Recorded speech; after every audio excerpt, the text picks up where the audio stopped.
Assalamualaikum warahmatullahi wabarakatuh. Perkenalkan, saya Dani Setiawan dari Prodi Agroteknologi D, NIM 202102100157. Saya akan menjelaskan pengertian HAM, definisi HAM, apa sih HAM itu?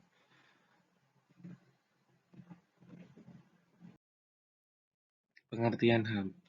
HAM adalah hak dan kebebasan fundamental bagi semua orang, tanpa memandang kebangsaan, jenis kelamin, asal, kebangsaan atau etnis, ras, agama, bahasa, atau status lainnya.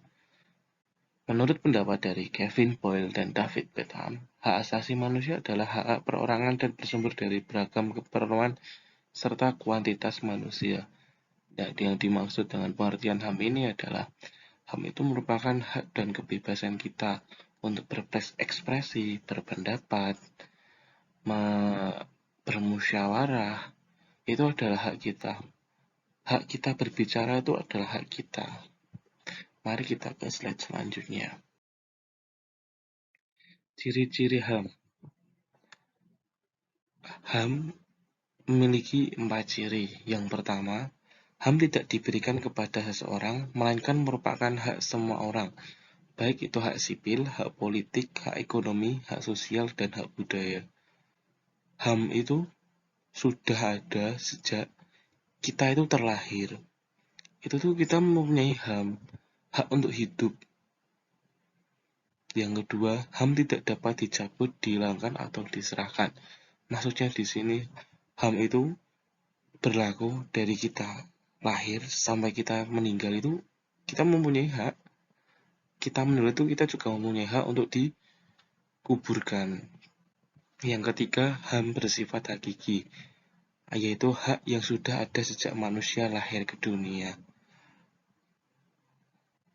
Yang keempat, HAM sifatnya universal atau menyeluruh sehingga berlaku bagi semua manusia tanpa memandang status, suku, gender, dan perbedaan lainnya.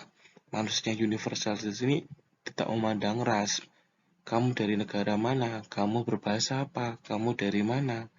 Kamu makan apa? Tidak, HAM itu tidak memandang itu. HAM itu lebih dari itu. Mungkin itu merupakan landasan dasar hidup manusia. Mari kita ke slide selanjutnya. Macam-macam HAM. Yang pertama, hak asasi pribadi atau personal.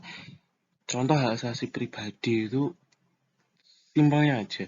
Kita menghirup udara, kita makan, kita minum. Itu hak asasi pribadi kita. Yang kedua, hak asasi politik. Di dekat ini akan ada pemilihan presiden. Kita akan bersuara. Kita bersuara tanpa ada paksaan dari manapun, dari siapapun, karena itu hak asasi kita untuk memilih pendukung kita sebagai calon kepala negara. Tapi kita ada konsekuensinya untuk itu. Kita memilih, kita menerima resiko yang kita terima. Yang kedua, hak asasi hukum. Mungkin sebagai contohnya asasi hukum itu ada maling kita hukum gitu. Yang keempat, hak asasi ekonomi, hak asasi jual beli, hak asasi perdagangan. Yang kelima, hak asasi peradilan. Menurut saya keadilan di Indonesia itu paling rendah, minim sekali. Karena banyak kasus yang tidak selesai, banyak kasus yang tidak ditangani. Yang keenam, hak asasi sosial budaya. Kita bebas memilih budaya apa, memilih sosial apa, itu kita bebas.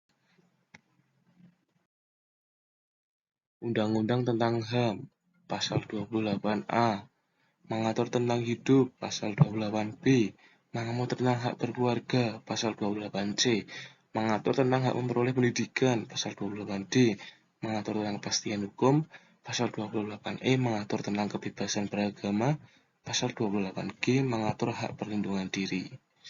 Itu undang-undang tentang HAM. Sekian dan terima kasih, semoga ilmu bermanfaat. Assalamualaikum warahmatullahi wabarakatuh.